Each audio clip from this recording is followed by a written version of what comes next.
sasabihin nila na si PBBM ang mastermind. Oh, yung pinalayan niya, nasaan na ngayon?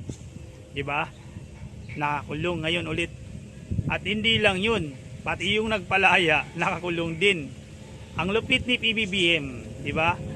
Kasi yung mga mahirap banggahin, yung mga taong mayaman, yung mga taong kilala, malakas, no, ang impluwensya, ngayon nasa kulungan. So yung huwag nyo naman sana nakalimutan yung may-ari ng sanlibutan. Grabe no mga boss, no, kung napanood nyo po ito, yung sinabi ni Pangulong Bongbong Marcos, napakasakit po ito, no, sa mga tainga ng mga DDS, no, sa mga anti Marcos, no. So ngayon, no, pakinggan po natin maigi mga boss para maliwanagan din tayo, no, kung bakit nga ba, no, kung ano ba talaga ang nangyayari. Kasi bakit ngayon, no, pilit nila sinasabi na si PBBM ang mastermind sa korupsyon na nagaganap ngayon, no. So pakinggan po natin, i-play natin dito. The more we look, the more we find. And it's going already back beyond my administration, beyond my term. If you remember, I think it was in 2018, already the minority floor leader in the House, Nonoy Andaya, already says that he had uncovered 300 plus billion flood control mess. And so when we look at what happened last year or the year before, then we can see that the pattern extends beyond 2022, back beyond 2022, and back to about that time, 2017, 2018. And at the time, President Duterte acknowledged that there were great problems in terms of the flood control projects, pero wala namang nangyari. Having acknowledged it, he did not find accountability in anybody. So I guess that was left up to me to do. And so we are still doing it. We're still working on it. As I said, the more we look, the more we investigate, the more we find. And this is I think, I mean, you're all experienced journalists. You know this is a deep-seated system of corruption that requires not only structural changes in the way government is run, in the way that the budget is written, but also a change in attitude. Kasi ang sinabi ko, mahiya naman kayo. Pag tinanong mo sa akin, nahiya ba sila? Yung iba, hindi. Akala nila, karapatan nila yung gagawin na ganun eh. Wala kaming ginagawang mali. Ganyan talaga patakbo rito. And that's the hardest part to change. That's the hardest part to change. The culture of within government, where to take I mean, they put all kinds of nice words, rebate, kickback yan. Wala nang ibang sa tunay na salita, kickback yan. Okay daw yun. Para sa iba, okay sa kanila yun. At saka karapatan nila bilang whatever, na meron silang share doon sa ginagastos ng pera ng gobyerno. One follow-up, please. Yeah. What do you plan to do moving forward, Mr. President, now that corruption has become the favorite talking point among your critics and those who are calling for your ouster? My answer?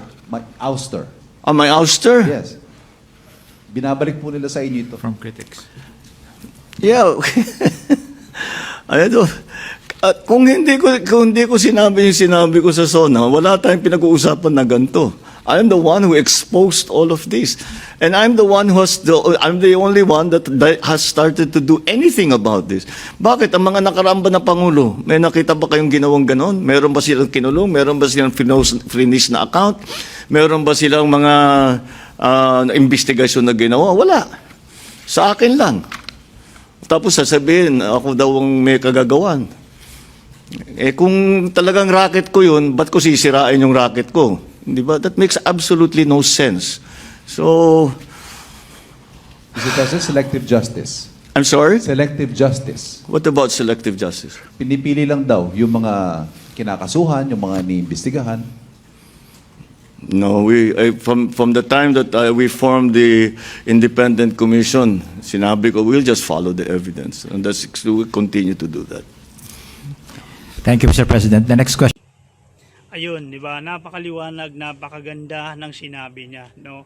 So tama naman, no? Kasi idinidiin nila na si PBBM ang mastermind.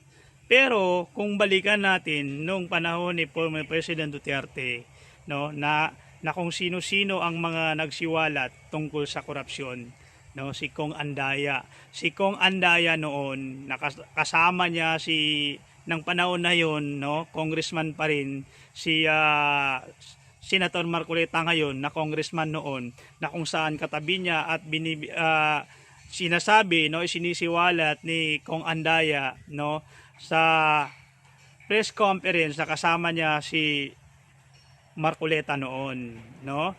So anong nangyari? Wala namang ginawa si Kong Marcoleta noon, di ba? So ngayon biglang nagkaroon konsensya, no?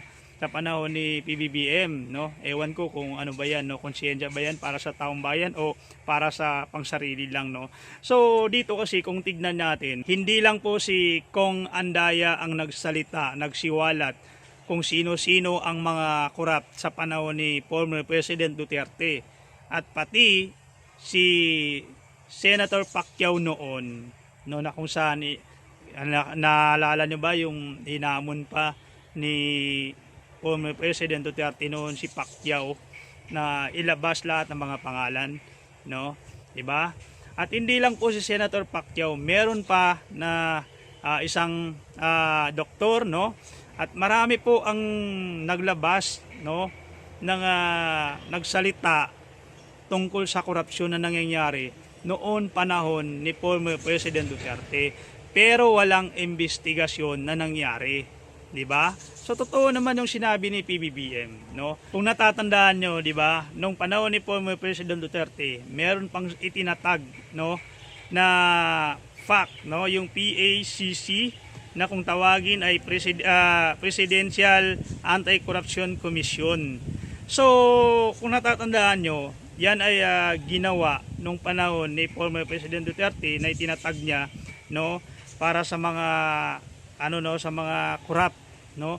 Pero wala naman tayong nakita na napakulong sa panahon niya, di ba? Kundi kung natatandaan nyo noon, no, walang napakulong na talagang corrupt sa panahon niya, kundi yung dalawa, no, na si Jinggoy at si Bong Revilla na nakakulong noon ay pinalaya niya, di ba? Tapos ngayon, mga boss, no, sasabihin nila na ang mastermind si PBBM, no? Tapos inalis, no, tinanggal ni PBBM yung PAC na yun, no, yung PACC, no, inalis niya dahil yun, wala naman talagang wala namang kwenta, wala naman napakulong, di ba? So ngayon, no, sasabihin nila na si PBBM ang mastermind, yung pinalayan niya nasaan na ngayon, di ba? Nakakulong ngayon ulit. At hindi lang yun, pati yung nagpalaya nakakulong din. Ang lupit ni PBBM, di ba? Kasi yung mga mahirap banggahin, yung mga taong mayaman, yung mga taong kilala, malakas, no, ang impluwensya, ngayon nasa kulungan. So yung huwag niyo naman sana kalimutan yung may-ari ng sanlibutan, di ba? O ngayon nasa kulungan. Yung tatay nila nasa kulungan. Ang daming nakakulong ngayon na mga na mayagpag noon. Tapos ngayon, ayan, sasabihin nyo pa na si PBBM ang pinaka-corrupt, di ba? At saka kung hindi, sabi naman kasi ng iba, no, hindi naman daw si PBBM ang nagbunyag, no, sa issue ng flood control project, no, na nangyayari na racket, di ba? Kasi kundi daw kalikasan, di ba? Ano naman mangyayari kung kalikasan lang ang magbubunyag, May magagawa ba? Kung wala naman na aksyon, anong mangyayari, di ba? Isipin nyo ba, no? Isipin nyo na lang mga boss, no? Si PBBM, no, naglabas, nagsalita. Tapos lalo na naging madali dahil sinabayan ng kalikasan, no, yung baha, yung mga flood control na nasira, no, yung lindol naman, no, sumabay rin yung mga malalaking mga building, yung mga tulay, tapos ayun, no, nasira. Para makita talaga ng administrasyon na to kung ano yung mga palpak noon. Tapos buti ang pangulo natin, no, gustong mapanagot yung talagang nagpahirap at talagang nagnakaw ng pondo ng bayan. Yan talaga ang pangulo. Kung hindi niya ginawa to, kung hindi niya sinabi na mahiya naman kayo, kung hindi niya pinaimbestigahan, wala pa rin mangyari. Kasi ilang presidente na ang dumaan, walang ingay. Kasi parang naisip ko minsan, nagkakaisa sila dahil nga, no, sabi nga ni PBBM, kung racket ko ito, bakit ko isisiwalat? Bakit ko sasabihin? Di ba? Kahit sino rin naman kung racket mo yan, kung pinagkikitaan mo yan, bakit mo siraan? Kung million, no, kung billion o trillion ang kinikita mo diyan, no, napakatanga mo naman kung sisiraan mo ang racket mo. Pero isang patunay lang yan na si PBBM ay talagang alam niya na wala siyang kasalanan, wala siyang ginagawang mali, kaya malakas ang loob niya na isiwalat at paimbestigahan yan. Diba? Kung hindi niya ginawa yan, walang ingay, tahimik. Kasi nananahimik rin yung mga korap. Pero nung sabihin niya, nung ipaimbestigahan niya ang mga nangyayaring korupsyon sa gobyerno, ayun, nagsilabasan lahat. No, nag-ingay lahat. So isa lang ang ibig sabihin niyan, lahat ng mga nag-ingay na yan nasasagasaan. No, sa tingin nyo. Kasi kita mo, lahat ng nag-ingay ngayon saan napunta? Ayun, may kaso, no, na lumalabas sa investigasyon kasama, di ba? Yan ang mahirap.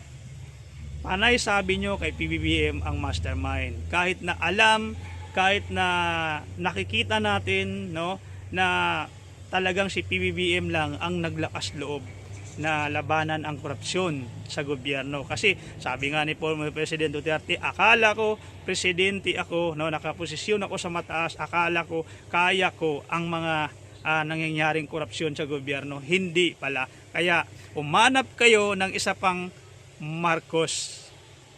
No? So, yun ang sabi niya, kahit tingnan nyo yan, kahit i-search nyo yan, makikita nyo yan. Huwag nyo sabihin, nagagawa-gawa ko lamang yan, di ba?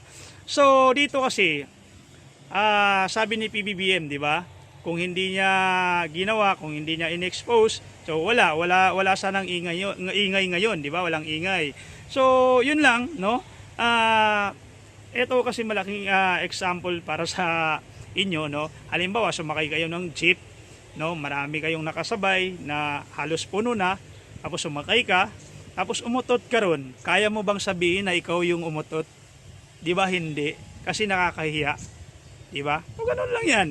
So, kapag pinapakinabangan mo, nagkakaroon ka ng pakinabang, no, hindi mo kailangan na-expose, hindi mo kailangan paimbestigahan, hindi mo kailangan siraan.